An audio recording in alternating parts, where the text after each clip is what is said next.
あんなに走れると思わなかった。駅前僕も走ることになったけど、その後本当にみんな信じてた。だから踏切も一発いけた。ほんまに嬉しかった。ありがとうございます。でも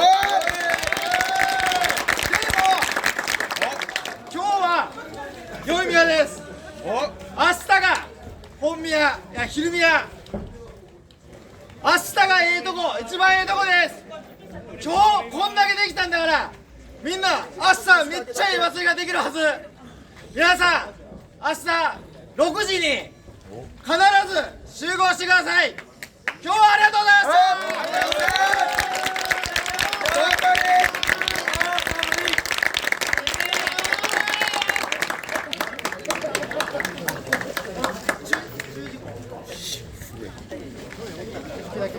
した。